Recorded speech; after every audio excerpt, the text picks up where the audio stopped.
Bom dia a todos. São exatamente 6 horas da manhã e, como de praxe, a gente dá início à, à aula semanal, à reunião semanal do Programa de Capacitação Complementar em Endoscopia Avançada da Via Biliar e Pancreática. E hoje nós escolhemos um tema para mostrar exatamente a nossa experiência com a aquisição de tecido de lesões císticas pancreáticas. Quero fazer alguns comentários a respeito desse trabalho, que é o seguinte: aqui mostra a nossa experiência desde 2017 até 2021, onde a gente faz a punção diagnóstica para classificação histológica e não para obtenção de fluido, isso tem que ficar claro,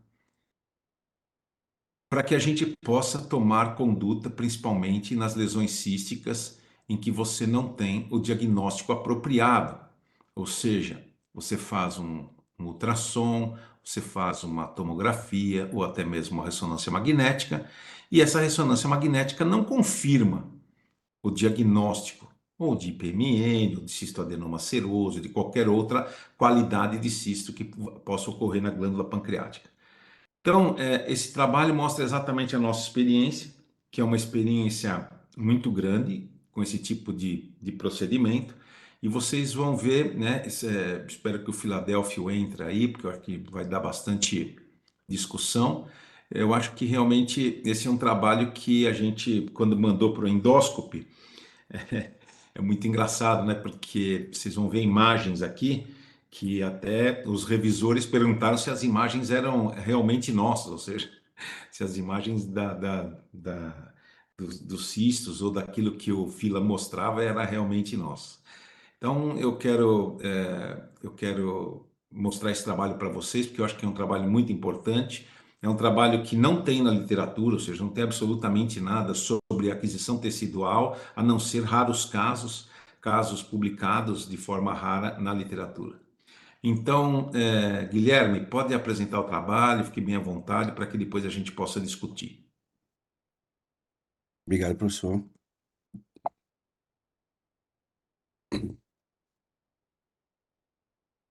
Bom dia a todos. Bom, as lesões císticas do pâncreas, elas apresentam como um achado incidental cerca de 18% dos exames de ressonância magnética. E cerca de 15 a 45% dessas lesões têm um potencial maligno, principalmente os cistos correspondendo às neoplasias císticas mucinosas, né? O risco de malignização ele está estimado em 0,01% ao ano e o risco de evolução para um carcinoma invasivo é de 0,24%. A ecoendoscopia ela desempenha um papel importante para detectar e classificar essas lesões císticas pancreáticas, sendo uma ferramenta útil na diferenciação entre as lesões benignas e malignas, principalmente porque ela permite uma coleta de material para análise histopatológica. Os primeiros dispositivos que permitiram essa coleta de material diretamente do pâncreas, guiado por ecoendoscopia, foram as agulhas de FNA, né, que permitiram a realização de uma análise histológica, citológica, né, sem um adequado, sem viabilizar uma coleta de material adequado para análise histopatológica, né? E ela também fornece muitas vezes um demandado a necessidade de um patologista, demandando a necessidade de um patologista em sala para análise rápida e avaliação do material coletado. Agora, em 2019, a agulha Procor de 20 gauges da Wilson Cook foi lançada e com um objetivo, como uma alternativa para suplantar esse problema associado às agulhas de FNA, que não coletavam material para histologia. Então, com um dispositivo menos rígido e mais maleável, ela permitiu as maiores amplitudes e movimentos com uma abertura lateral à agulha, né? E podendo alcançar os tecidos em cerca de quase 90%, né? Das vezes a gente obtém aquisição tecidual. E segundo os trabalhos, principalmente eles voltados para as lesões pancreáticas sólidas, né? Entretanto, fica ainda aquela dúvida de como seria um desempenho para a punção em lesões císticas. Então, o objetivo principal desse trabalho foi, então, avaliar a acurácia dessa agulha na diferenciação de lesões císticas mucinosas e de lesões não mucinosas, e principalmente na determinação de benignidade e de malignidade dessas lesões. Também foi avaliado o sucesso técnico dos procedimentos e a ocorrência de eventos adversos, como sangramento, pancreatite aguda, perfuração e infecção. Trata-se de um estudo observacional, né, retrospectivo, realizado entre junho de 2017 e dezembro de 2021. Foram incluídos pacientes com lesões císticas identificadas em métodos de imagem sem diagnóstico confirmado, independente da idade, e foram encaminhados para a punção.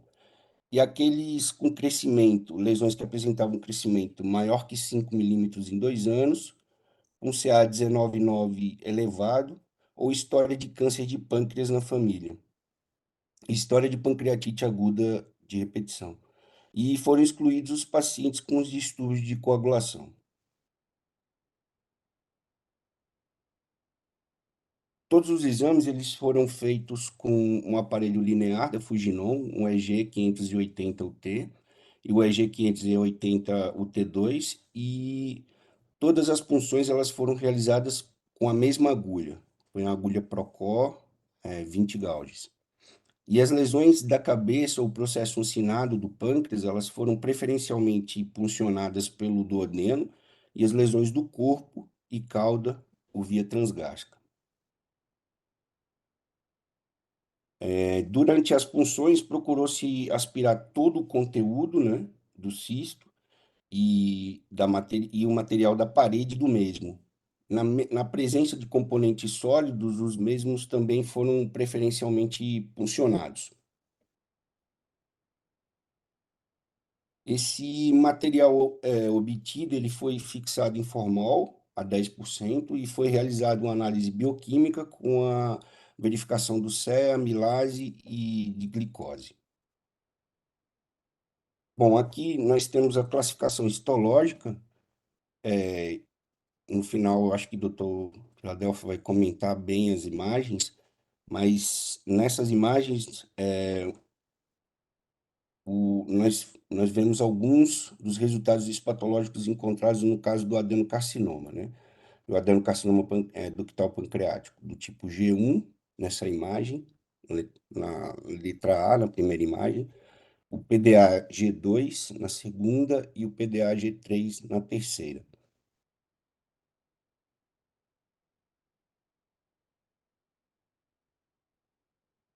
Nessa classificação aqui, entre lesões mucinosas e serosas, a gente observa aqui nessa seta vermelha o epitélio plano, né, mucoprodutor e padrão foveolar gástrico, que está associado a um estroma denso de padrão ovariano, encontrado aqui na seta azul, né?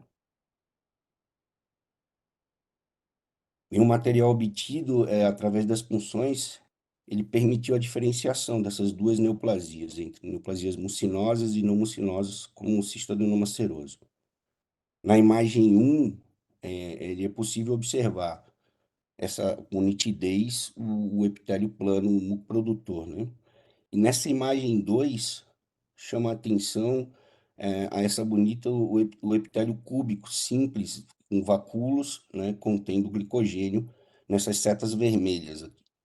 Também nota-se um estroma denso cicatricial, né, com hemosiderina na seta amarela, e um estroma frouxo mixoide, que observar que na, na, em um estroma frouxo mixoide.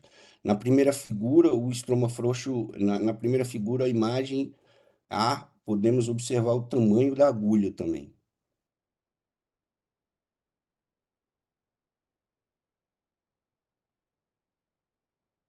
E aqui nós temos a classificação histológica com a capacidade de diferenciar os tipos de IPMNs com epitélios benignos, né? O epitélio tipo gástrico, biliopancreático, intestinal e oncocítico.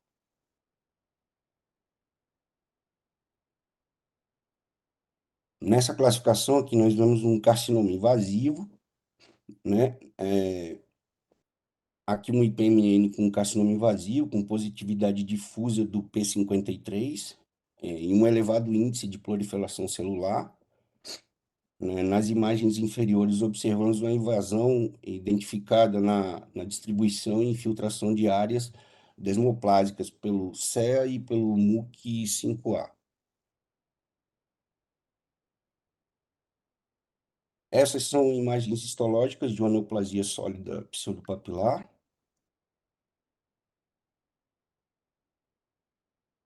E em relação às características demográficas, em relação a... Aqui são essas últimas imagens, né? Desculpe, são as últimas imagens de um tumor neuroendócrino, com apresentação cística, né?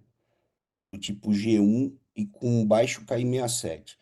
Também é possível observar o tamanho da agulha, né? A partir do material colhido, nessa seta branca aqui, mostrando o diâmetro da agulha. Bom, em relação às características da população, a idade média foi de 62 anos, né? E a grande maioria dos pacientes eles eram assintomáticos, cerca de 64,1%. E aqueles que apresentavam sintomas eram relacionados à dor abdominal. Em relação às características dos cistos, foram observados que a maior parte deles foi vista na cabeça ou no processo uncinado do pâncreas, e a maior parte das lesões eram lesões pequenas, né, menores de que 3 centímetros. E mais ou menos a metade dessas lesões apresentavam comunicação com o ducto pancreático principal. Na grande maioria dos casos, não se observou dilatação do ducto. Em relação à análise bioquímica e microcítica, mostrou dosagens de CEA elevados, né, maior que 192, e inconclusivos na maior parte das lesões. E a amilase, ela foi elevada, maior que 250, em mais de 70% das lesões, sugerindo que o diagnóstico de pseudocisto ou neoplasia cística mucinosa. As dosagens de glicose foram acima de 50, foram detectadas em metade dos pacientes. De uma forma geral, nesse slide, aqui a gente observa que teve de uma forma geral, houve uma boa concordância na análise histopatológica das provas de punção e os resultados finais das espécimes cirúrgicas e do segmento. Bom, nesse slide mostra que houve uma sensibilidade, especificidade e um valor preditivo positivo e uma acurácia superior a 90%, e um índice de concordância entre os examinadores de cerca de 0,9, um índice muito bom. Bom, em relação ao que foi apresentado como discussão, levanta-se a pergunta: quando funcionar, nós vamos funcionar baseado só apenas nos estigmas de risco, nas características de preocupação, no tamanho? Em relação ao tamanho, por exemplo, a maioria dos guidelines preconizam punções com lesões acima de 3 centímetros. E a grande maioria das lesões nessa série a média foi de 2,24 centímetros, né, com cerca de 79% dos pacientes abaixo de 3 centímetros de tamanho de lesão, e mostrando um grande percentual de lesões malignas, né? E levanta essa questão que um terço dos pacientes com lesões císticas incidentais, eles são tratados cirurgicamente e são erroneamente diagnosticados. Isso é um dado extremamente importante, porque isso repercute no impacto econômico, né, numa pior qualidade de vida, gera uma ansiedade e um impacto físico e mental para o paciente. Em relação a FNA em comparação com a FNB, o diagnóstico com a FNA ela é um diagnóstico desafiador, pois ela apresenta uma baixa sensibilidade e uma alta especificidade. Mas essa alta especificidade ela está associada à associação da análise bioquímica, exames de imagem e a coleta de material para análise citológica. Porém, a capacidade de coleta de material às vezes não é satisfatória. Então, se torna um diagnóstico muitas vezes difícil. Nesse estudo, avaliou que a quantidade de fluido adequado para uma análise citológica foi de 39,3%. Em relação à FNB, a microhistologia, a FNB ela se mostrou efetiva, ela se mostrou segura, né, e eficaz em 80%, apenas uma simples passada, né, e mostrando um sucesso técnico de 100%. Provavelmente se deve ao calibre da agulha e o material utilizado, que permite uma maior flexibilidade e penetração nos tecidos. Em relação às limitações desse estudo, foi um estudo feito em um único centro, né, mostrando uma amostra populacional pequena e apresenta um viés que é em relação à experiência dos endoscopistas. Todos os endoscopistas eram experientes e o patologista experiente e especializado na análise desse tipo de estudo. O critério, um outro dado, que eu acho que foi o terceiro dado de limitação, foi que muitos pacientes eles não foram operados, então não tiveram o critério de confirmação histológica, que foi o critério de confirmação padrão ouro. E quando biopsiar? Acho que ficou a mensagem de que a aquisição tecidual ela deve ser realizada se os resultados alterarem a estratégia terapêutica a ser adotada. E a ecoendoscopia com punção, com aquisição tecidual com a Procor 20, ela apresenta uma elevada taxa de sucesso técnico, uma acurácia diagnóstica e eventos adversos leves. Como conclusão, repetindo o que já foi dito, a acurácia é elevada, um sucesso técnico elevado e uma segurança, com baixa taxa de eventos adversos, girando em torno de 2,7%, e além de oferecer uma alta precisão. Mas mais estudos multicêntricos e randomizados, controlados e prospectivos, acho que serão necessários para confirmar esses resultados iniciais. Obrigado. Obrigado, Guilherme. Como vocês podem ver, né, é um trabalho, eu acho que, Guilherme, você pode deixar ainda aí a sua apresentação no ar, que Eu a vou gente voltar para as imagens lá, professor, das pode imagens voltar de para as estudo. imagens. Bom, eu acho que esse é um trabalho interessante, porque o que que acontece? O que que a gente tinha até agora para fazer o diagnóstico das lesões císticas pancreáticas? Primeiro, obter fluido pancreático, ou seja, obter o fluido da lesão cística. Só que isso nem sempre é possível. Vocês perceberam nesse mesmo trabalho que em 145 pacientes a gente conseguiu fluido em apenas 57 deles. É exatamente isso que acontece. Quando a gente avalia o fluido cístico na tentativa de determinar se uma lesão é não mucinosa ou se a lesão é mucinosa, a sensibilidade é baixa, a especificidade é alta, mas você também não tem condições de, através dessas provas, fazer o diagnóstico e determinar qual é a possibilidade de dar continuidade ao tratamento desse paciente. Existiam duas formas de você fazer esse diagnóstico, que era o confocal e a biópsia Murray. Mas o problema é que o custo é muito grande, o problema é que os equipamentos são raramente utilizados, porque você não indica sempre esse tipo de procedimento. E aí o que você faz? E além de tudo, existem alguns trabalhos na literatura que mostraram que a Murray tem uma taxa mais elevada do que o habitual de pancreatite aguda, inclusive com êxito letal, né? Já tem dados na literatura que o paciente morreu por causa dessa biópsia que foi realizada. Então, o que acontece? Quando a gente usa uma agulha como essa, eu queria que você colocasse lá nos métodos a imagem o esquemática. A esquemática da biópsia. Não, não, aquela lá embaixo, aí, essa métodos aí. Ó, vocês estão vendo aí o seguinte, o que que acontece? A Procor, ou essa agulha, ela tem um gancho que permite você fazer permite você obter fragmentos da mucosa. Então vocês estão vendo aqui, ó, que você consegue fragmento não só da mucosa, mas da parede completa da lesão cística.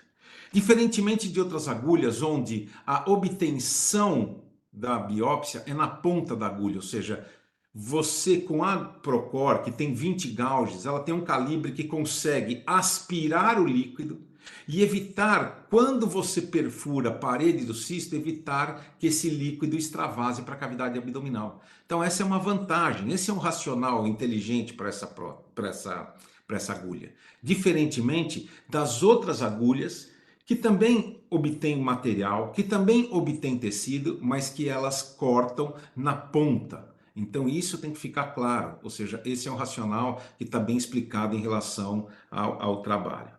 Então, esse hoje é o único trabalho, ou seja, é a única possibilidade que nós temos. Muito se fala, e a gente discutiu isso até agora numa reunião junto com o Jorge Guedes e o Marcos Clarence, muito se fala sobre genética, sobre molecular, sobre elastografia, sobre o contraste.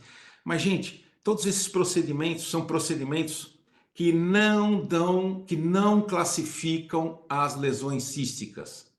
E aí, o Filadélfio depois pode até comentar, eu quero ouvir antes as discussões e as ponderações dos nossos colegas que estão assistindo em relação ao diagnóstico propriamente dito. Por quê?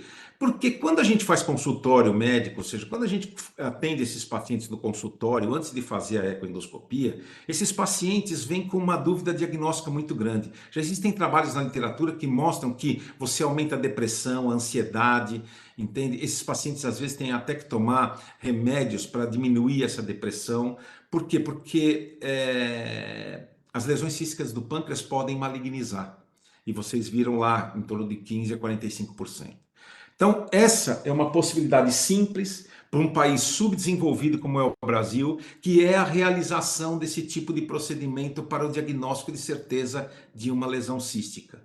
Vários são os pacientes que vêm para a gente fazer a ecoendoscopia, já praticamente desesperados, e na verdade, por exemplo, eles são pacientes que têm uma lesão oligocística no corpo do pâncreas, que já vem sendo acompanhado há algum tempo, e no final, ou ele tem um cistoadenoma seroso, ou até mesmo um tumor neuroendócrino, que na verdade mudaria totalmente, né, a estratégia terapêutica para esses pacientes.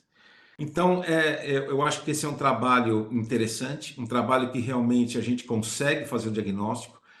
Aquilo que eu falei para vocês, né, quando a gente fez a revisão, não foi uma revisão fácil, né, do endoscopy, foram páginas e páginas, porque eles fazem ainda a citologia, ou seja, eles pegam o líquido que eles concentram e eles colocam na lâmina e mandam. E nós não, temos um processo todo diferente.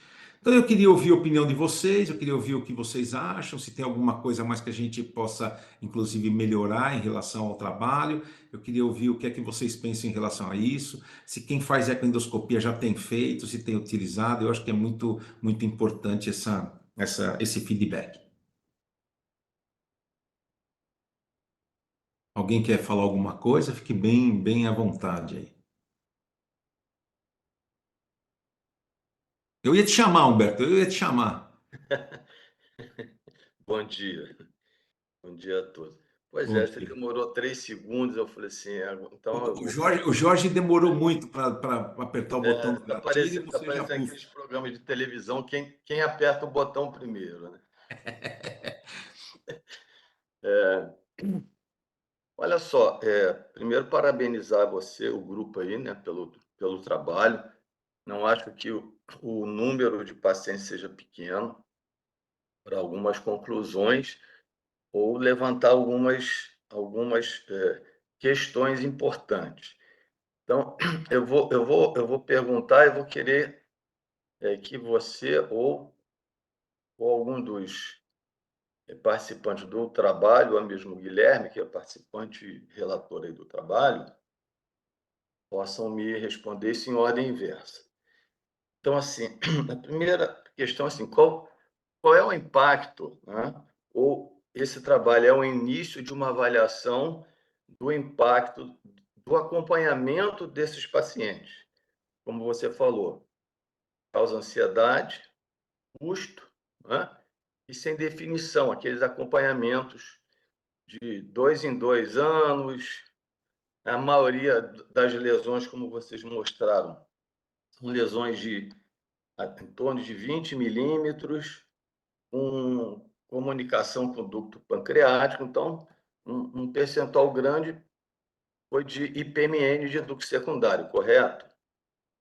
Que em todos os Pode pôr a guidelines. tabela lá, pode pôr a tabela de resultado anatomopatológico, Então, quer Guilherme. dizer, que a gente sabe que o paciente vai ficar seguindo isso por muito e muito tempo. Então, assim, eu acho que é uma questão que eu estou fazendo, né? Estou levantando uma questão, uma possibilidade de realmente mudar o impacto, desculpa, mudar o acompanhamento desses pacientes a médio e longo prazo. E aí o Filadélfia vai entrar, eu acho, nessa questão, claro, dizendo quais são as lesões que a gente pode mudar esse acompanhamento. Isso é uma questão, tá? A outra questão, Celso, é a questão técnica, que aí não é uma pergunta mesmo. Eu tive dificuldade de entender. Como as lesões, a maioria são lesões pequenas, e se conseguiu fluido um pouco mais da metade dos pacientes, a técnica de vocês foi primeiro aspirar, tentar aspirar o líquido, né? E aí acho que a agulha de 20 Gauss tem uma vantagem sobre uma de 22, por exemplo, se for lesão mucinosa com um líquido espesso. Então, numa vez que vocês aspiraram, isso é uma pergunta que eu tenho uma dificuldade danada de depois atingir a parede do cisto. Uma vez que a maioria dos cistos de 20 milímetros, você tem que tirar no mínimo 2 ml para as análises bioquímicas, né? Ou marcadores. Então, na maioria das vezes, a gente vai colabar o cisto, né? E eu tenho uma dificuldade muito grande de, mesmo num passe só, obviamente, depois de aspirado, eu atingir a parede do cisto. Existe alguma, vamos botar entre parênteses, algum truque técnico, algum conselho técnico para a gente. Porque o cisto grande você vai ver a parede, vai ver a agulha passar, fica mais fácil, o cisto cheio. Mas se você faz na parede primeiro, você depois tem que passar de novo a agulha para tirar o líquido. E você vai funcionar 2 vezes, né? Vai passar a agulha 2 vezes. Então, se você aspira primeiro, que é o ideal para ter o líquido, você colaba o cisto. E aí eu tenho uma dificuldade tremenda de posicionar a agulha, porque aí, uma vez colabado, você não tem mais referência do que onde está a parede. Então, essa é a questão técnica que eu tenho, né? Eu posso te responder essa pergunta. A Procor, ela tem uma vantagem que é a visibilização daquela pequena aleta lateral da agulha. Então você consegue, quando você está no líquido, você consegue visibilizá-la com muita precisão. Então, por exemplo, você pega uma lesão de 1 centímetro, você introduz a agulha sempre no centro da lesão, com o mandril totalmente colocado dentro da agulha. Tá? A técnica é muito simples. E aí, da área anecoica, ou seja, exatamente onde tem o líquido, você remove o estilete. Normalmente, quando você remove o estilete, se a lesão for muito pequena, ela já colaba. Ela já colaba. Se ela for grande, ela facilita, desde que a parede não seja muito fina, né? Então, o que acontece? Quando você colaba toda a lesão, você passa a agulha várias vezes e perfura tanto a parede próxima à agulha como a parede contralateral da agulha. Então, você continua fazendo biópsias daquela região. com tranquilidade, entendeu? Por quê? Porque você aspirou o líquido, ela está dentro do parênquima e vai ser muito difícil, você vai ter qualquer tipo de complicação. Então é uma técnica fácil, simples, que a gente usa. Não existe não existe nenhum tips and tricks, entendeu? Para gente fazer esse tipo de Eu coisa. tenho uma dificuldade muito grande exatamente depois de colabado, localizar, Não, né? não. Aí você só passa agulha. Você vai ver que às vezes a parede ela fica hiperecóica. E aí você passa agulha naquela área. Porque quando você aspira, as duas ficam próximas, e como elas têm, como são dois epitélios, às vezes elas ficam com uma pequena lâmina de líquido entre elas, então você passa a agulha nessas duas paredes. É muito simples, não tem dificuldade, desde que você lembre de uma coisa: a agulha Procor ou todas as agulhas de fine needle biopsy, vocês precisam colocar o mandril e perfurar as lesões com o mandril, as lesões císticas. Se perfurar sem o mandril, por exemplo, uma shark core, por exemplo, você vai simplesmente lesar a parede e o líquido vai estar lá, ele vai extravasar. E aí é que você vai ter dor, você vai ter pancreatite, vai ter várias coisas. Porque vocês viram que a quantidade quando você, na nossa casuística, vocês perceberam que existe a amilase é elevada. E se a amilase cair na cavidade, você vai ter realmente pancreatite, não vai ter jeito. Então, essa é uma que eu aconselharia FNB sempre com o mandril totalmente inserido na agulha. Perfurar a agulha com o mandril, isso é importante. E na questão aí da mudança e do acompanhamento, o que que você vê, o Então, Filadélfia? é o seguinte, esse trabalho ele é um trabalho muito focado, né? Ou seja, é um trabalho que tentou responder uma única questão, ou seja, com a Procor, eu consigo substituir esses outros todos métodos que a gente vem falando? Contraste, elastografia, Murray, consegue.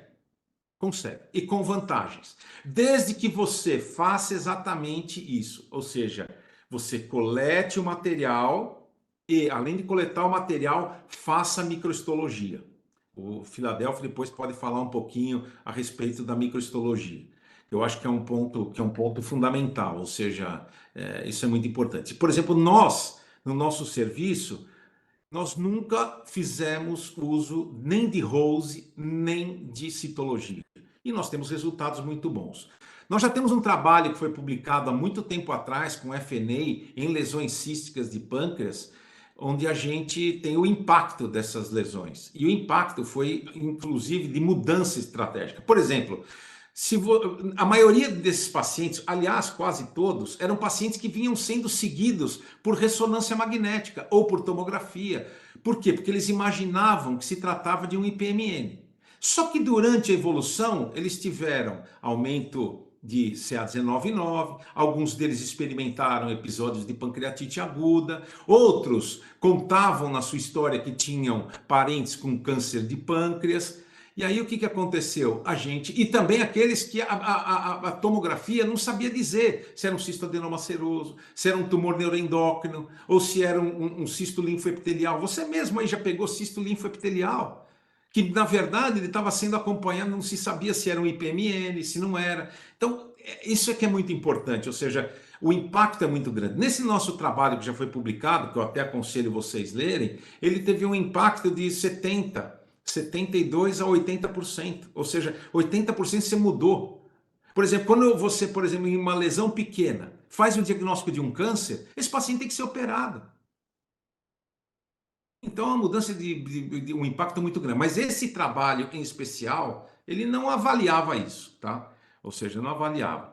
Agora a gente pode até ver, mas eu não sei se isso vai mudar muito, né? Porque, como o Filadélfio mesmo vai dizer, mesmo com a FNA, você conseguia fazer bons resultados, ou seja, a gente tem também bons resultados, desde que você respeite a microhistologia e não faça a histologia, né? Então, e não faça a citologia, desculpe. Né? Então, acho que esse aqui é um ponto importante. Espero ter respondido aí as suas questões.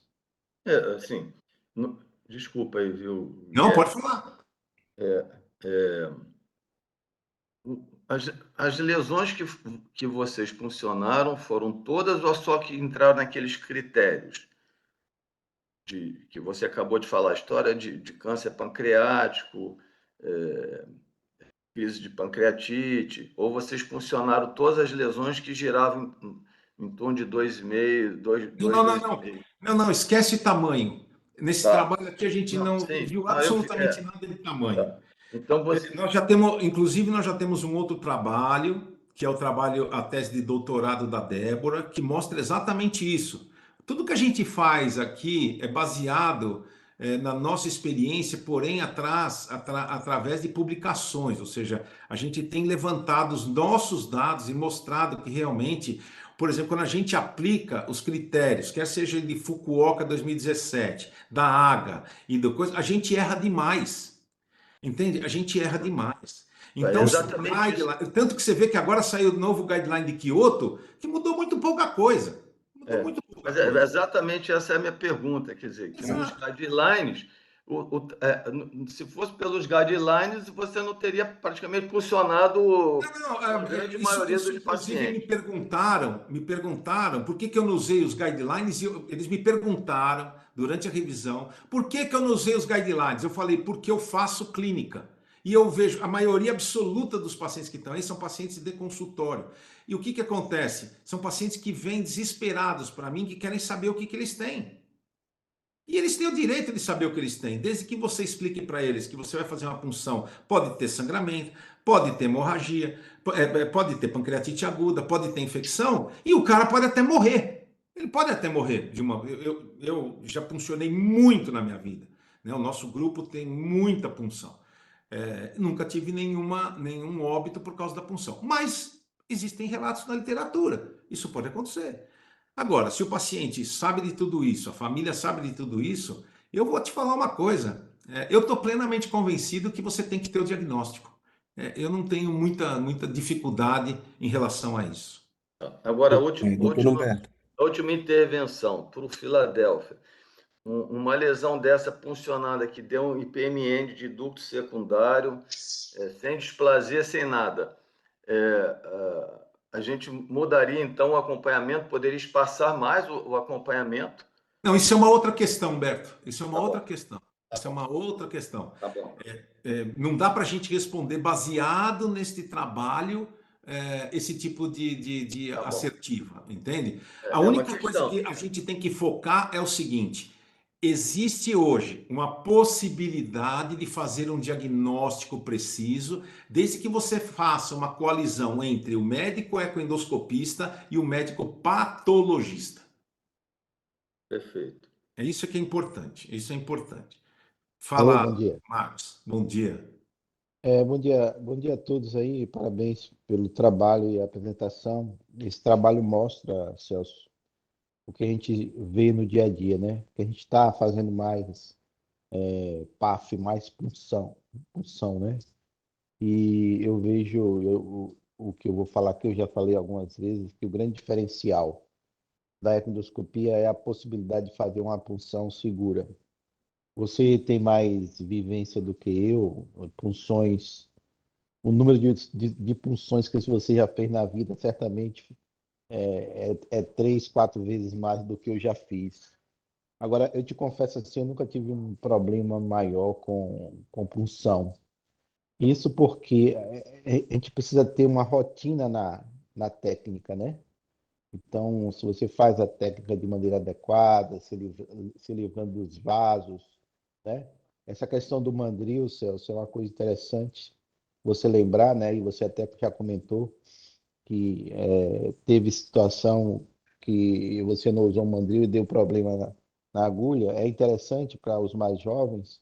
O mandril deve entrar, agora lembrar também que ele deve ser recuado o mínimo possível para que o bisel lá na ponta fique livre, né, Celso? O mínimo possível.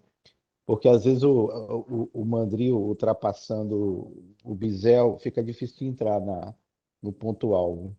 Então, eu vejo que hoje eu faço mais punção. E o que é interessante é que, além de você dar o diagnóstico, você pode mudar totalmente a vigilância do paciente, né?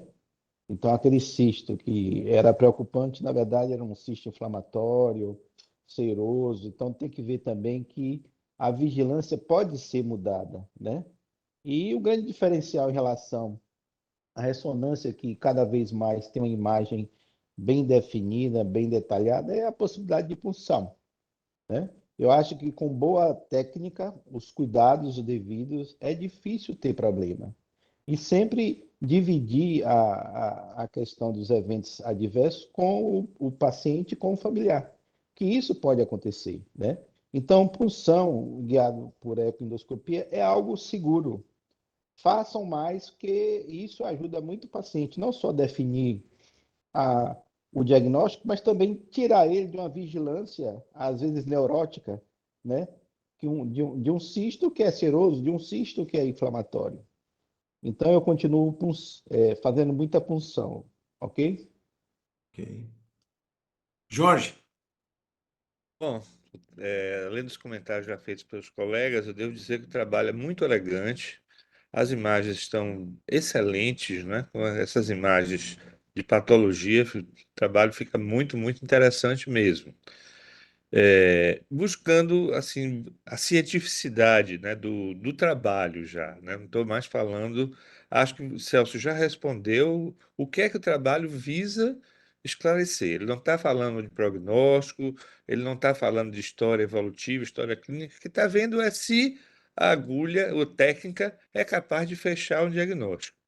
O que eu senti falta na apresentação, e também no trabalho, é um diálogo maior com a literatura, sobretudo no que diz respeito àqueles resultados, finais, aquelas duas tabelas, uma de resultados, né, e a outra, eh, então, essa tabela de resultados e a outra tabela, que é a tabela de sensibilidade e especificidade. Eu estou entendendo que existe uma escassez de trabalhos, agora com a fala de Celso, que vocês procuraram trabalhos que pudessem se dialogar com esse daí e que não encontraram esses trabalhos, né? Não encontraram muitos trabalhos. Mas isso aí seria importante, porque, como é uma série pessoal, não é um trabalho multicêntrico, então esse diálogo ele traz uma robustez científica.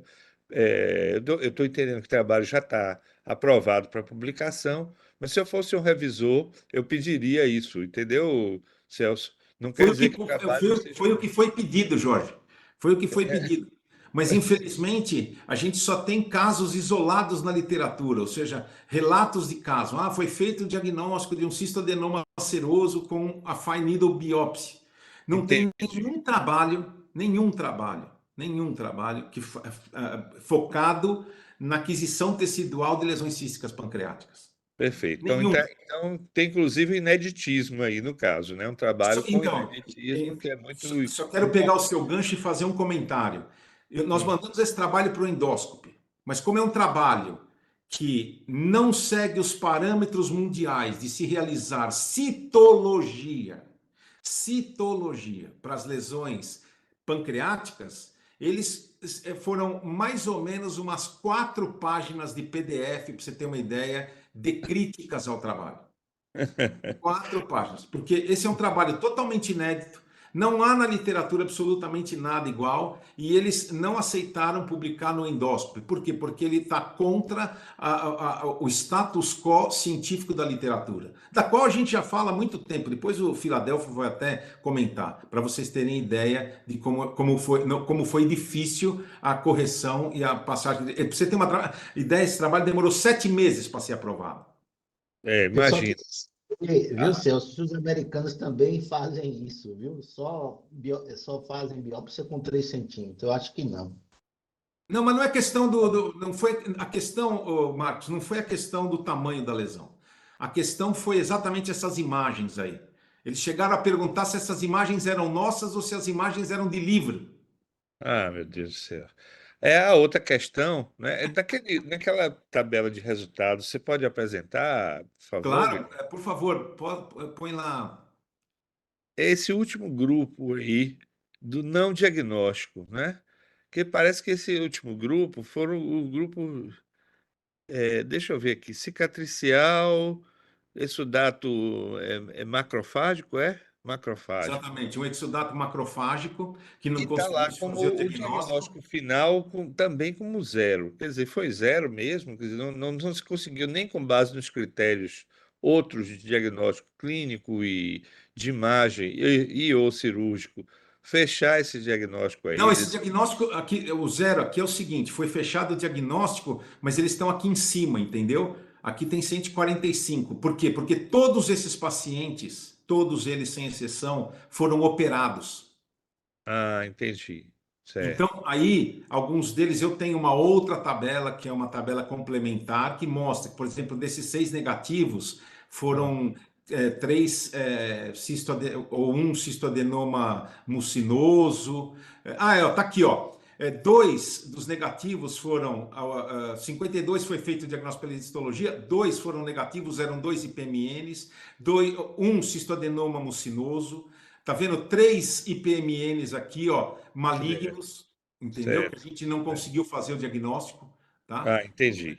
Tá certo. Agora, Exatamente. o último comentário que eu queria fazer, que é um comentário que a gente está até discutindo essa semana com o Marcos Clarencio.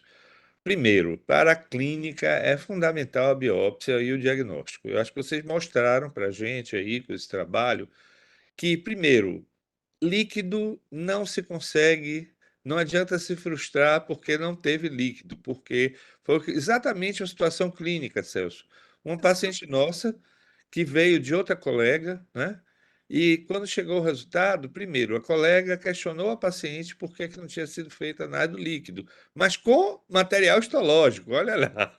Aí eu tive que dizer à paciente e à colega que o líquido importava pouco se eu tinha um diagnóstico, já tinha um diagnóstico histológico Exato. positivo com a biópsia feita por Marcos Clarencio.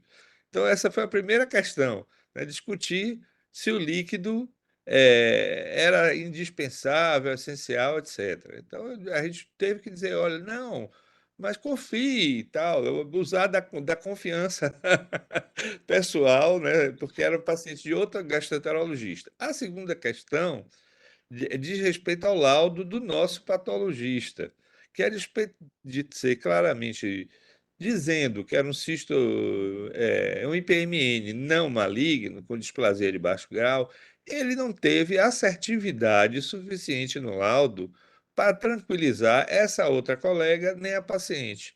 Então, eu estava conversando com o Marcos o seguinte: a ideia de ter um workshop mesmo, sei lá, né? Com o Filo aí, né? Que é um patologista excepcional, para a gente ter patologistas de eleição, patologista para chamar de nosso, vamos chamar, vamos dizer assim, né? Um patologista para chamar de nosso, que pudesse trocar ideias aí com Fila, né? Pudesse discutir os aspectos, porque senão vai ser uma frustração. E eu me lembro da frustração que aconteceu quando eu cheguei, né, da França, que eu fazia punções, não com ecoendoscopia, mas punções guiadas por ultrassom convencional, transparietais, de fígado e, eventualmente, fiz lá de pâncreas, mas no Brasil não cheguei a fazer nenhuma, né? Mas os patologistas não davam o laudo. E uma das coisas que eu fiz questão de fazer na França foi assistir à patologia, ver como a patologia dá o laudo e via a tranquilidade como esse laudo era dado com poucas células, com material que não era um material claramente histológico, no sentido de ter tecidos para análise, mas eles podiam fazer esse diagnóstico.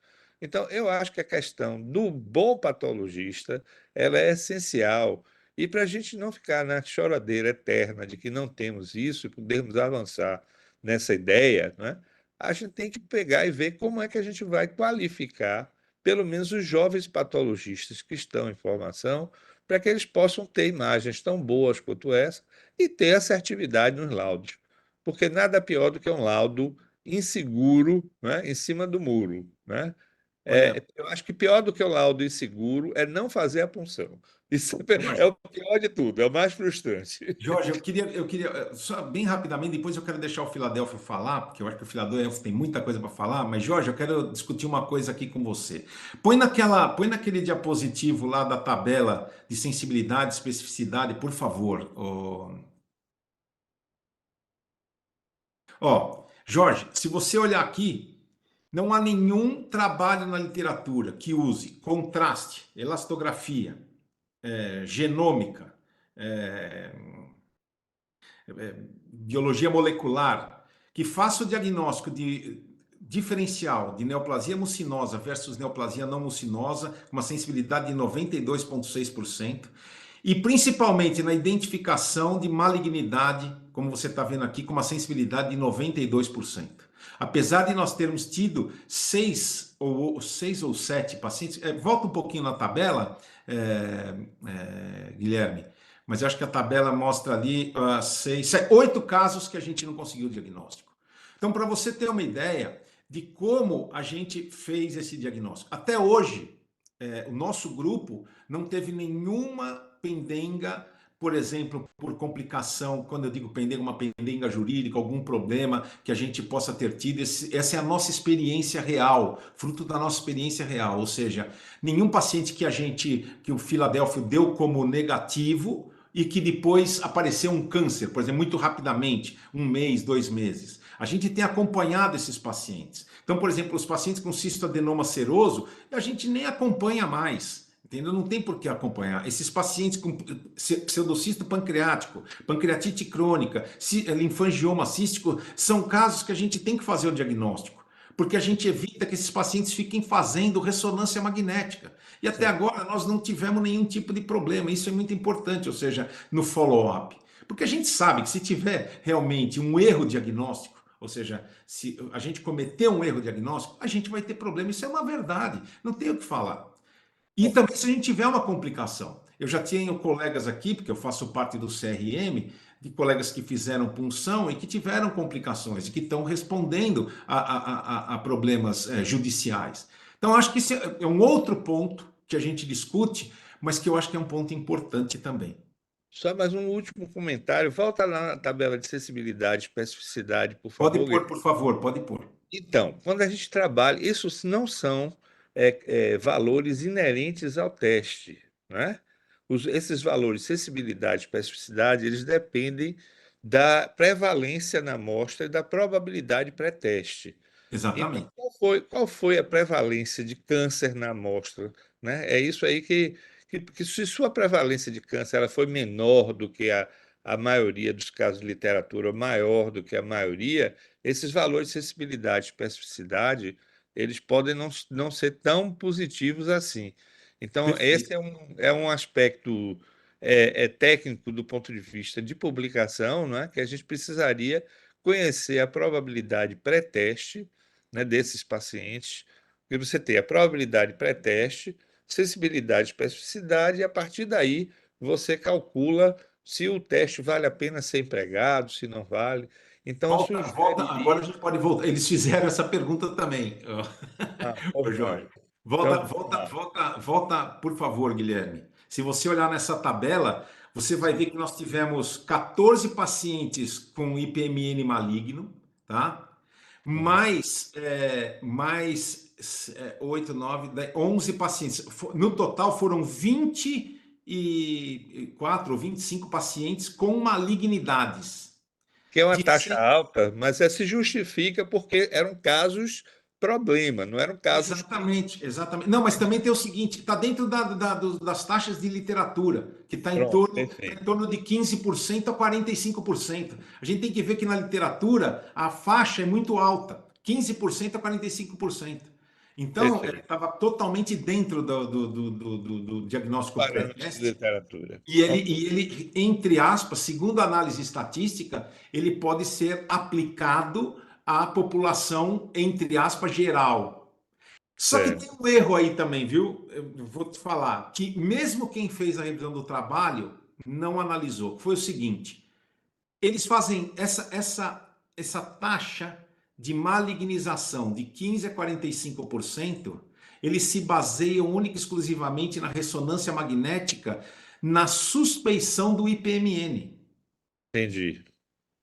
O Entendi. que, o que é um erro. O que é um erro, porque tem muitos pacientes que são atendidos como se fosse, olha aí, ó, potencial maligno de 15 a 45%. Só que tem muitos pacientes que são atendidos como se fosse IPMN e na verdade não são, Entendi. que é o que esse trabalho também mostra. Se Perfeito. você, por exemplo, lê na discussão, eu discuto exatamente isso, entende? Porque o que acontece? Nós estamos colocando tudo no mesmo saco. Um monte É de verdade. paciente, nós estamos colocando cistoadenoma seroso, linfangioma cístico, tudo no mesmo saco. E não é. E não é. Pois é, eu espero que o trabalho se torne um clássico aí, que seja citado muitas vezes e que a gente possa dar Eu também continuidade a esse espero, estudo. né? Eu também espero, né? Eu também espero. Muito obrigado Ardengue, aí pelos comentários, viu, Jorge? Muito obrigado mesmo. Foi muito bom mesmo. Que seja antes um do fila, estímulo posso, para o trabalho. Eu queria. Ah, o Rodrigo antes, levantou a mão. antes do fila, Rodrigo, fica à rapidamente, vontade. eu queria fazer um comentário só antes do fila. Ardengue, a aceitação desse trabalho, quando a gente vê, nos faz sorrir. Porque eu realmente imagino a dificuldade que você teve de publicar esse trabalho, ainda mais com revisores americanos. Assim, eu me surpreendo de ver esse trabalho publicado num periódico significativo. As limitações técnicas científicas desse trabalho são claras, né? São claras. E, por exemplo, a gente não tem apenas um grupo com comparação do diagnóstico final, que seria gold standard, que seria a ressecção cirúrgica. A gente não tem um trabalho, um intention to treat, assim, a gente não sabe o impacto do que está sendo feito. E eu entendo perfeitamente que o seu escopo não foi esse. Agora, o que me surpreende da aceitação é justamente o que eu venho falando aqui. Esse trabalho vai virar o trabalho que todo mundo vai colocar na prateleira e vai virar uma referência no seguinte sentido: aonde se pode chegar. Eu falo para vocês constantemente, aqui estamos todos deitados num berço seleto e eu gostaria demais que no meu dia a dia todas as ecoendoscopias fossem feitas por vocês, quiçá todas as biópsias fossem vistas pelo fila, porque esse trabalho foi aceito, Ardengue, por um único motivo. Exatamente isso que o Jorge acabou de falar. Ele vai ser uma referência. A hora que você tem um time de proficiência extrema na realização do procedimento e proficiência extrema na avaliação anatomopatológica, é aí que todos têm que chegar. Infelizmente, eu falo isso para vocês, assim, no nosso dia a dia, se a gente não trabalha com pessoas como vocês, a gente passa muito longe desses seus resultados no Brasil ainda, Ardengue. E isso daí tem que seguir como um guia, isso daí tem que ser sim uma referência mundial da onde consegue se chegar com uma ecoendoscopia com biópsia. E a partir de aí, uniformizando mais resultados nesse nível, eu te garanto que a indicação de biópsia de pâncreas vai mudar muito, mas muito. Todo mundo vai falar o discurso que vocês falam aqui, que tem que fazer eco com biópsia, né? Eu espero que vocês consigam prosseguir com o segundo trabalho em cima disso, mostrando realmente o impacto do acompanhamento dos pacientes. E assim, é uma felicidade extrema ver esses dados publicados. Vocês estão de parabéns, eu não tenho dúvida que isso daí vai ser um benchmarking para ecoendoscopia com biópsia. E eu falo há um tempo para vocês, dentro desse grupo que está aqui hoje discutindo, eu acho que a última missão de vocês é espalhar essa notícia do resultado de vocês, de como vocês trabalham, quais são as indicações de realização da eco, de que forma fazer a eco, para isso se tornar uma referência no nosso país. E eu acho que vocês têm essa missão porque, graças a Deus, aqui dentro a gente trabalha num ambiente de desempenho extremamente alto. Parabéns pela publicação. Todos nós entendemos as limitações científicas desse trabalho, mas vê-lo publicado é um prazer e ele vai se tornar uma referência, assim, em termos de resultado e de indicação de ecoendoscopia com biópsia, acho que no mundo inteiro. Muito Com obrigado, cuidado, viu, Rodrigo. Rodrigo? Com cuidado de não queimar o método, porque a pior coisa é você ter uma equipe ruim que vai pegar, vai fazer besteira e vai queimar o método. E aí fica dizendo: olha, aqueles resultados lá do Ardengue só foram conseguidos com Ardengue, mas ninguém consegue. Então, passa por um treinamento, não é? Por um compartilhamento dessa experiência, sobretudo o compartilhamento da experiência de análise histopatológica, e é isso que eu falei aí, né, que eu quis dizer a vocês. A gente pode selecionar nos nossos meios quem são os patologistas que precisam ser treinados para esse diagnóstico, porque senão queima o método, né? Se alguém faz e não chega a essa mesma performance, vai dizer, aquilo só foi conseguido lá com eles, é uma coisa deles, esses resultados são questionáveis, né? Essa é uma preocupação quando a gente faz exames de ponta que são muito pioneiros, né? Que estão muito à frente dos demais colegas, né? E eu queria Guedes, concordo primeiro. plenamente. Isso acontece muito em cirurgia. Eu me lembro muito de uma cirurgia que eu apresentei num congresso uma vez em Mainz, que depois o King's College tentou replicar a cirurgia 4 vezes, os 4 pacientes morreram.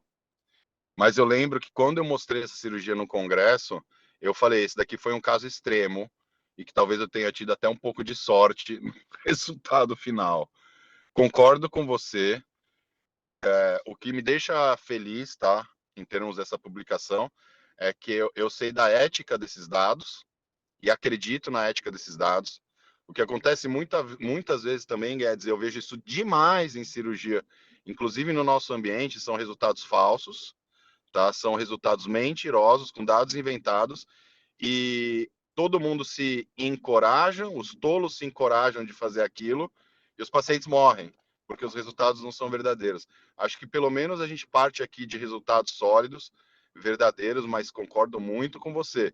Isso daqui é fruto de muito trabalho de todos que estão aqui nesse grupo, do Fila, e sim, são dados, eu tenho plena convicção que essa é uma preocupação extremamente pertinente sua, não vão ser dados fáceis de replicar, e sim, existe o potencial de queimar o método, eu só fico tranquilo porque eu sei da ética desses dados e que esses dados realmente, esses resultados realmente podem ser obtidos. Mas, putz, super pertinente sua pontuação. Só para você ter uma ideia, Rodrigo, pegando o seu gancho, né? Eu tive que fazer, baseado nas considerações dos revisores, ainda uma revisão de todos os pacientes, porque desse grupo de 145, 58 foram submetidos à cirurgia. E eles quiseram saber exatamente os resultados, ou seja, a acurácia real do método nesses 58 pacientes. E para você ter uma ideia, estou aqui até aberto aqui no celular os resultados.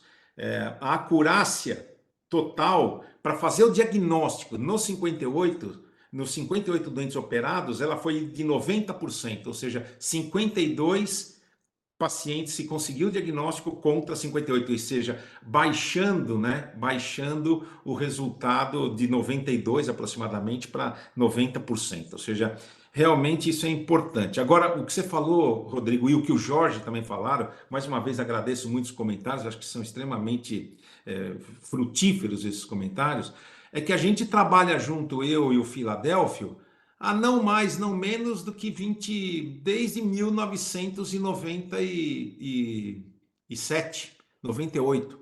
Então, vocês veem quanto tempo a gente trabalha junto. E o Filadélfio ele sempre foi um cara que me animou muito em relação a isso. Eu me lembro a primeira vez que eu vim com o diagnóstico para fazer o diagnóstico de citologia. Ele fez o primeiro, foi no consultório. Eu sempre digo, sempre conto essa história, que o Filadélfio é uma pessoa muito interessada em relação a isso. E aí, de repente, ele levou até alguns fixadores, não sei o que lá, levava um microscópio dentro da sala de endoscopia, o Fila pode até contar isso, foi acompanhar os exames, né? Ou seja, ele, patologista, foi acompanhar os exames. E aí a gente está trabalhando junto aí desde 1998, né? E ele chegou um dia para mim e falou assim: vamos fazer o seguinte, esquece esse negócio de citologia, vamos fazer, joga tudo dentro do formol. Aí depois ele melhorou o método, né, que foi o método da microhistologia com agarose e tudo mais, que ele pode falar alguma coisa, e aí realmente a gente tem os resultados que a gente tem hoje. Filho, eu acho que está na hora de você falar alguma coisa, porque é importante, né? Eu acho que realmente é muito importante. Bom, se vocês me permitirem, antes de entrar na patologia, ser um pouco filosófico aí. Bom, primeiro, assim, eu sou um patologista de bancada, eu não sou acadêmico, então eu fico encantado de ver os comentários do Jorge, do Rodrigo e os seus, né? Entendendo esse mecanismo de comparação, da sensibilidade, da especificidade, da comparação com os métodos. E eu começo dizendo da minha frustração, assim, a nível mundial, de como essas questões são abordadas. O início da minha carreira voltando do Japão, parecido com a história do Guedes, ninguém acreditava no câncer precoce, e o câncer precoce vinha sido falado desde 62 na literatura japonesa. Eu voltei em 85 e o pessoal continuava não acreditando, não achava o carcinoma na peça e dizia que eu tinha errado a biópsia. Depois eu participo de consensos em esôfago de Barrett, e nenhum dos nossos achados foram aceitos no consenso porque não batia com a literatura. Quer dizer, porque a literatura falava que para ser Barrett precisava de metaplasia intestinal, falava que tinha displasia e que virava câncer, e eu não achava câncer. Isso, então, assim, é uma frustração atrás da outra. Bom, quando chegamos ao pâncreas, é isso que você falou, quer dizer, o pessoal simplesmente não acredita. Primeiro, a pergunta é: isso daí é de peça cirúrgica? Não, não é de peça cirúrgica, é da microhistologia da biópsia. Segundo, os consensos vão dizer que precisa o cisto ser 3 centímetros. Como eu sempre falo, claro que o cisto vai crescer porque ele está produzindo muco, ele vai dilatar. Agora, se ele for um IPMN com código genético vire câncer, ele é câncer desde do tamanho pequeno. Então, se você deixou de fazer a biópsia, pronto. Você vai, você vai biopsiar a hora que aparecerem os critérios de preocupação, e aí ele já é invasivo. Felizmente, a imensa maioria dos nódulos de critério de preocupação, quando você biopsia tecido de granulação, o acúmulo de muco. Porém, o outro nódulo é quando ele invadiu, com a desmoplasia aderida ao cisto. Então, a gente vive um drama. Quer dizer, se a ideia da biópsia é fazer o diagnóstico mais precoce possível, pronto, você deixou de fazê-lo. Né?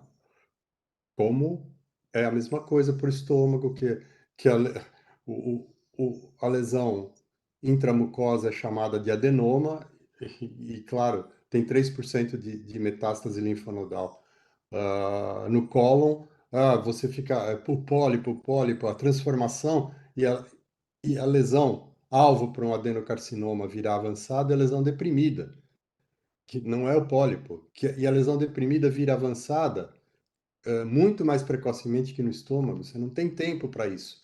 Então, bom, e finalmente quando chega no pâncreas, e assim, a preocupação do Guedes de de ensinar patologistas é que todas as imagens que estão nos livros são de peças cirúrgicas. Então, esse drama que a gente vive na classificação de uma microbiópsia é totalmente distinta da peça cirúrgica, não é?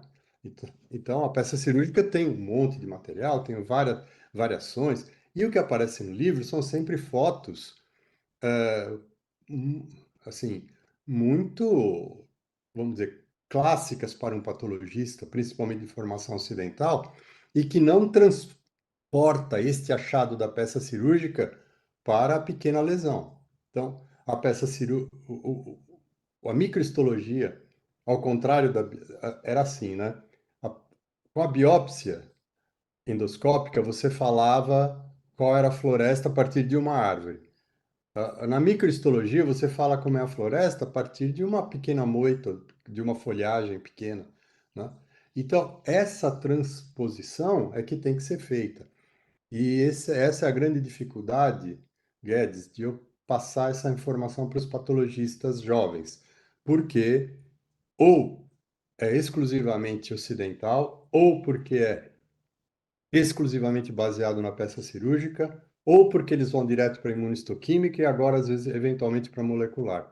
E se você errar a histologia, a comparação da histologia com a molecular já está errada, né? Então você fala, puxa, olha aqui, tem uma mutação do Carrasa e você errou a histologia. Então, é muito frustrante o dia a dia quando você compara esses materiais.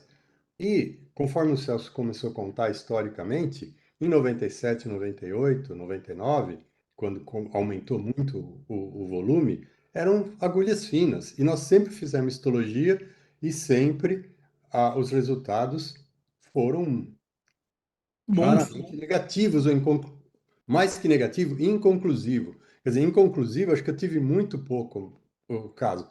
Negativo, sim, né? Mas inconclusivo, muito raro, mesmo com agulha fina. Então, para aqueles endoscopistas que estão aqui assistindo e que no local deles não podem fazer biópsia com a agulha de biópsia, podem fazer com a agulha fina, que se a microhistologia for bem feita, sai diagnóstico, né? É isso. E, olha, o pessoal continua fazendo citologia em grandes centros. Quer dizer, eu vivi pessoalmente conversa com o Hilbrand, da Johns Hopkins, falando que eu fazia microhistologia, aquele ar de desprezo. Quem é esse sujeito da América Latina que vem com essa conversa? Não, aqui nós fazemos citologia. Ah, pois não. Bem-vindo. No MD Anderson, o chefe da oncologia pancreática chega para mim e fala: o quê? Você faz histologia? Dá para fazer molecular? Eu falei: claro que dá para fazer molecular, né? Então, salvar o material na histologia é a garantia dos métodos complementares, né? Então, assim, desculpa eu entrar muito nessa filosofia, mas assim, esse trabalho mostra o nível de choque que a gente tem quando você apresenta isso daí para a literatura mundial. Quer dizer, ninguém acredita Ninguém ou, acredita. ou ficam É uma- estupefatos. Por quê? Ué, é só você fazer o método bem feito e estão aí as imagens, né? Agora, não, precisa comparar com o consenso que vai. Ah, não, só biopsia com 3 centímetros. Ah, não, vai comparar com a peça cirúrgica e o critério ocidental de que é displásico. Não é displásico. Ele é equivalente a uma hiperplasia, na imensa maioria das vezes, o IPMN.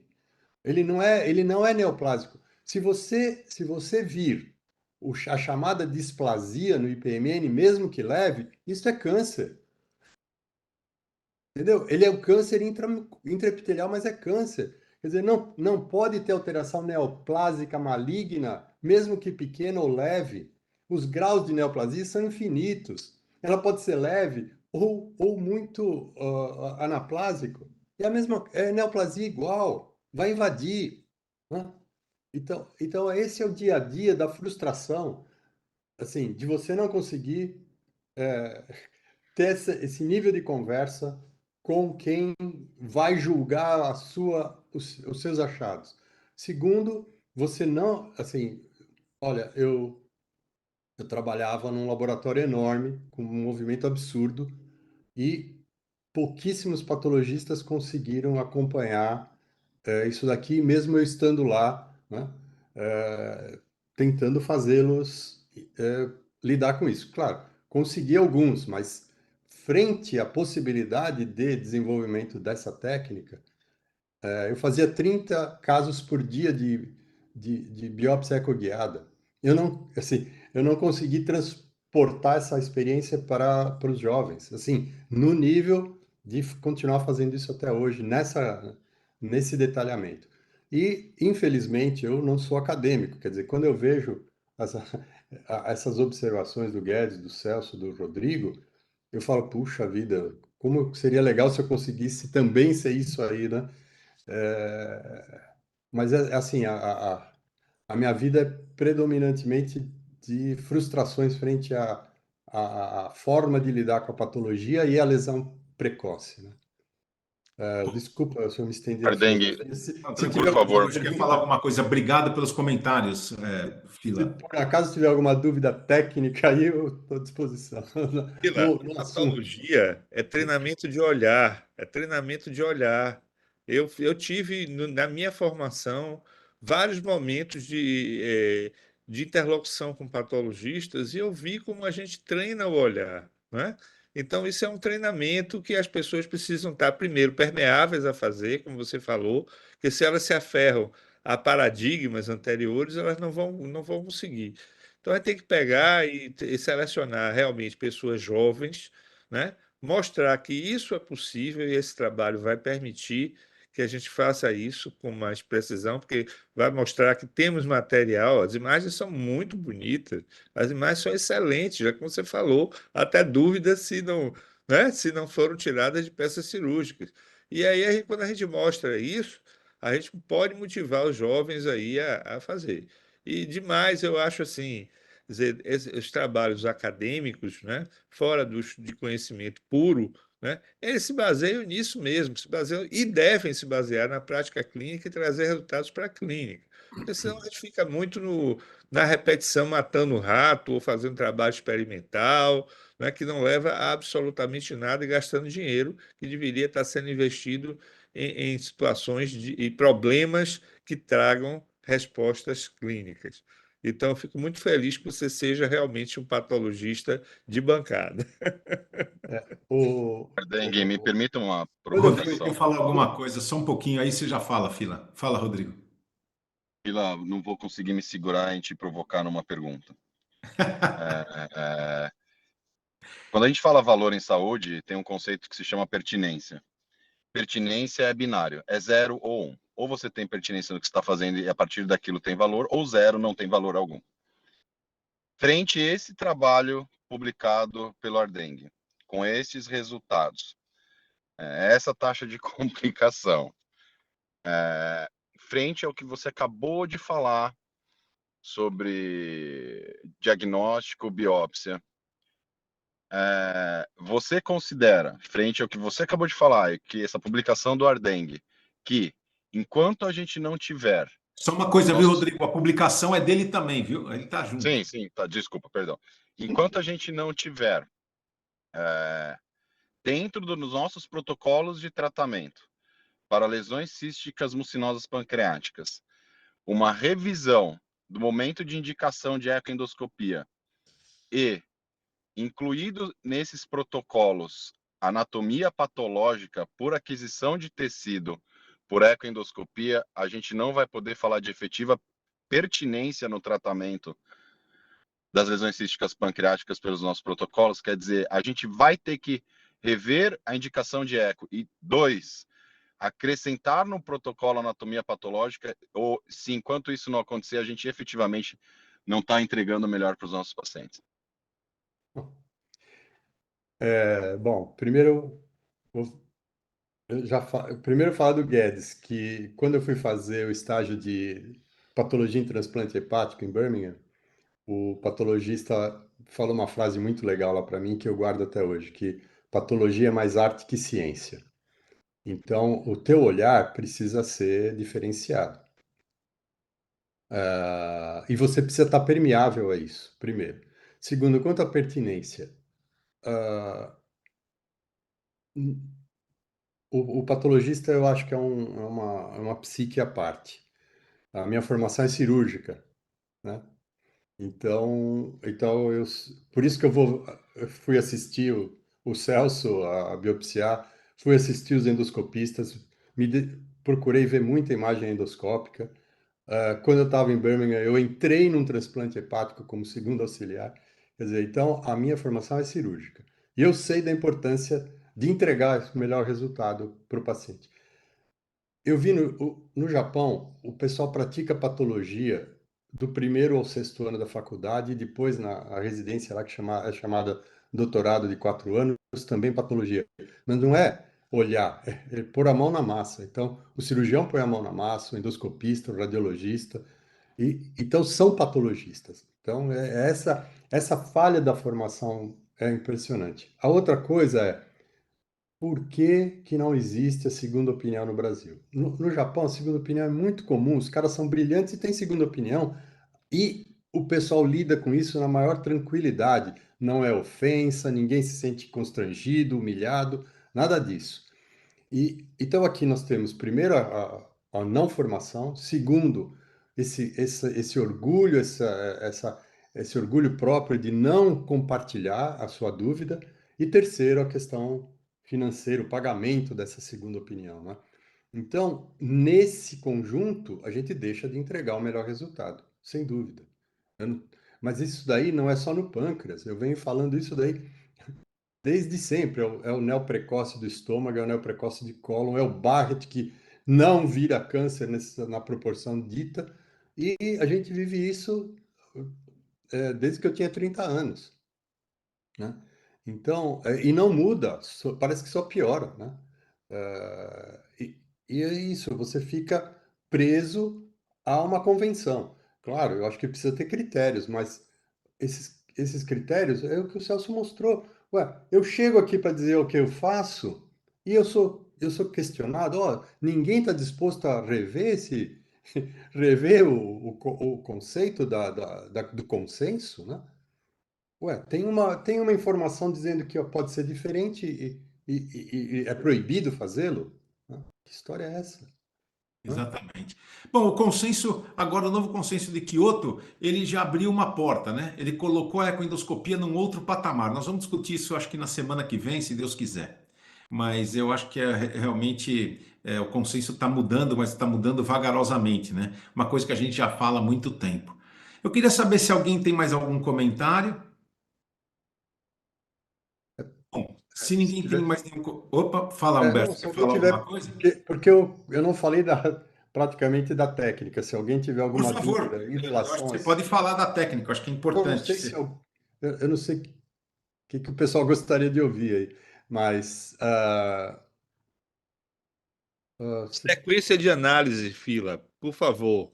Método de fixação, inclusão e sequência do que você vai fazer aí ah, em termos de avaliação. isso. Então, primeiro, a citologia na sala de endoscopia eu acho muito temerário. Eu fui obrigado a fazer isso por 2 vezes e consegui convencer o pessoal a parar de fazê-lo.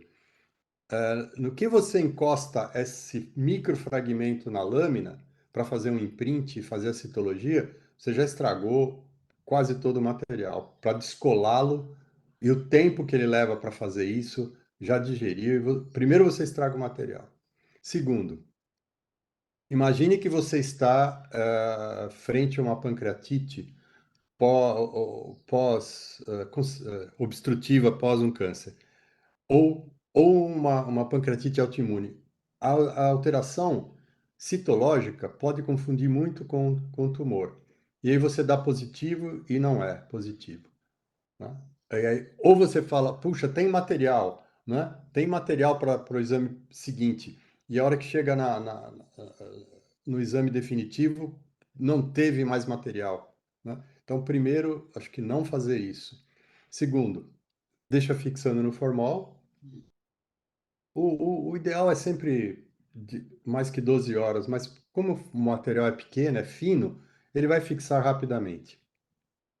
Terceiro, não fazer o cell block simplesmente, não fazer a citologia, nem por imprint, nem... Por quê? O algoritmo para você falar do tumor sólido, por exemplo, é o estroma. Na citologia você o perdeu. Ah, os tipos de cisto, você precisa da parede também, você o perdeu. Então, é cell block. Aí, esse material do cell block é novamente centrifugado numa gelatina quente, derretida. E esse cell block fixa dentro desse arcabouço de gelatina, e com isso, a hora que você corta a gelatina, aí você submete a um material histológico. E é isso, com isso você mantém a arquitetura do tecido, que é isso que vocês estão vendo aí, né? Você tem a espessura da agulha, você tem a celularidade e a arquitetura mantida. Se você fizer exclusivamente o seu bloco, você perdeu a arquitetura, tá? Então, basicamente é isso. Antes de fazer, ao invés de ir direto do seu bloco para a lâmina e exame, essa fixação. Isso não é técnica minha, isso daí tá descrito desde sempre. É só procurar em agarose, em inclusão em agarose, trabalhos coreanos fantásticos, tem YouTube americanos fazendo isso de forma muito muito prática. Eu só não os vi fazendo em pâncreas, mas aliás, na Coreia faz em pâncreas.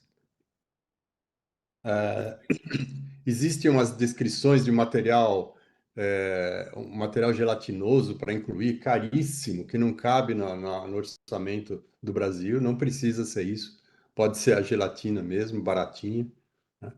Eu acho que é basicamente isso. É a forma de transformar a histologia é essa, não é complicado. Agora, qual é o problema, né? É o olhar, não é? Então, 95% dos exames que eu recebo para segunda opinião, que vieram com diagnóstico de inconclusivo, o material está lá. Então, é aprender a olhar, é se acostumar a olhar, né? É isso, 95% dos inconclusivos tem material. Perfeito. Perfeito, Fila. Muito obrigado pelas considerações. Eu acho que essa técnica é uma técnica realmente fantástica. Eu acredito muito nela. Aliás, você fez eu acreditar nela, né? Então, e a gente tem tratado dos pacientes baseado nisso, né? Ou seja, nós temos muitos pacientes operados.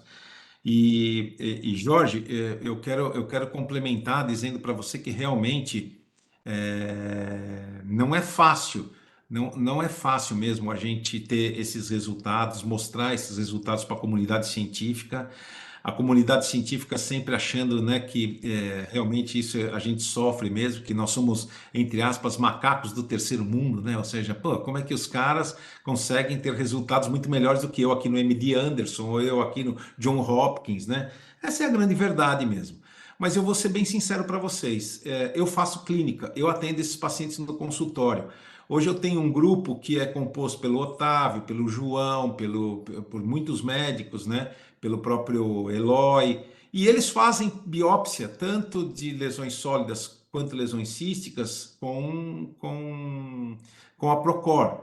E a gente tem esses resultados. Esses resultados, eu tenho que deixar claro para vocês, não são só meus, tá? Não são só meus, é do nosso grupo, ou seja, aí tem punções que o Otávio fez, aí tem punções que o Eloy fez, aí tem punções que o João fez. Então, realmente são casos que não foram selecionados, esses casos não foram selecionados, eles foram atendidos de forma consecutiva, tá? E a gente tem coletado os dados até hoje. Para vocês terem uma ideia, nós temos mais hoje, só contando tanto lesões sólidas quanto lesões císticas do pâncreas, nós temos mais de 300 pacientes só com a Procor, né? Então, realmente os nossos resultados são muito bons, mas uma coisa eu exijo, infelizmente, que seja visto por um único patologista.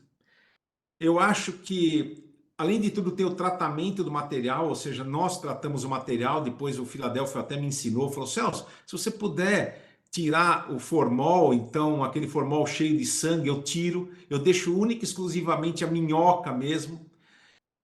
O Fila sempre fala para mim assim, ah, não, os resultados não são tão diferentes, né? Porque quando a gente conseguia com a FNA, eu até entendo que não são diferentes, mas eu percebo que a minhoquinha, tá? A minhoquinha entre aspas, que eu consigo com a Procor é muito maior do que quando eu conseguia com a FNA. E o Claro, claro. Fila tem me dado esse feedback dizendo, ele pode confirmar ou me desmentir, fica bem à vontade, de que as biópsias têm sido maiores. Ele até tem ficado animado de medir as biópsias, entendeu?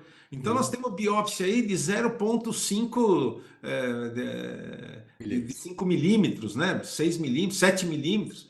Então Isso. mostra que realmente a microbiópsia existe. E ela é factível, né? E É, nesse Celso, grupo foi muito grande. Oi, comecei a fazer Celso, painéis imunistoquímicos maiores, né, exato. com a FNB. Isso é real. ô, Celso, aqui na Bahia, a gente não chama de minhoca. A gente chama cabelo de MC e cabelo de Carlinhos Brau. Cabelo de Marcos Clarice, cabelo de Carlinhos Brau. Ô, Celso, Oi, fala, Humberto. o tempo está acabando, eu só queria fazer um comentário, não é Claro, nada, pode fazer, fica bem à a gente vontade. já falou isso. A mudança de paradigma é difícil mesmo, né? Isso vai ser difícil, isso não vai ser fácil, porque vai desde a atitude do ecoendoscopista, e daí foi minha primeira pergunta, o que você faz que talvez seja diferente que eu possa fazer? Né? E vai até o patologista, quer dizer, vai desde a indicação da técnica da retirada do material até a análise, o processamento do material, como o Fila bem mostrou. E isso é trabalho de formiguinha. Então, eu já mandei o trabalho agora para a patologista, que faz aqui para mim, e já mandei lá para o Jeffrey Lee do MD Anderson, porque lá eles só fazem FNA, citologia e pronto. Então, assim, é um trabalho de formiguinha de cada um de nós aí, do grupo, não só na revista, mas colega mais próximo, colega amigo, seja o que for, de você Exatamente. disseminar isso, né? Porque para replicar, né? Que é extremamente factível, porque não é uma coisa experimental, é uma coisa do dia a dia, clínico. Você sabe que eu estou indo agora, amanhã, estou indo para Bogotá, né, no Congresso Colombiano, e eu vou dar uma aula sobre isso aí, né? E eu ponho assim, tissue não é o problema, o tecido não é o problema, o tecido é o nosso objetivo. E o objetivo é esse aí, e que a gente pode fazer. E enquanto isso, é aquilo que eu falo, isso fica tendo essa discussão de molecular, de genética, de não sei o que lá. É óbvio, a gente tem que conseguir mais material para a gente conseguir fazer isso. Porque se a gente for basear o nosso raciocínio no fluido, que eu reputo uma das maiores mentiras da medicina, ou seja, você fazer o diagnóstico através de um fluido cístico, tanto que agora está se desmascarando isso, né? Ou seja, não só comigo, mas a gente vê inúmeros trabalhos na literatura mostrando que realmente não vale muito para você decidir o que você vai fazer com uma lesão cística. Então, acho que esse é o ponto fundamental desse trabalho. Bom, gente, infelizmente, eu acho que esse foi um trabalho extremamente interessante, a gente discutiu bastante. Nós já estamos passando do horário. Eu quero mais uma vez agradecer a todos, né, pelos comentários, acho que foram extremamente fantásticos, né, os comentários. Eu quero agradecer mais uma vez. Quero agradecer também ao Filadélfio pelo excelente trabalho, porque não é fácil tirar essas fotos do Fila, né? Agora depois do cabelo branco, ele tá mais, né, mais fácil, né? Todas essas fotos aí que ele fez, a gente só tem que agradecer, porque realmente enriqueceram muito o trabalho. Bom, infelizmente o caso clínico a gente não vai apresentar, vamos deixar para a semana que vem, né, o caso dessa semana, mas muito obrigado mais uma vez, uma boa semana a todos e um bom final de semana. A gente se fala aí, galera. Tchau, tchau para todos. Um abraço, parabéns mais uma vez para Tchau, todos. Um obrigado. abraço. Boa semana. Tchau. Mais um abraço.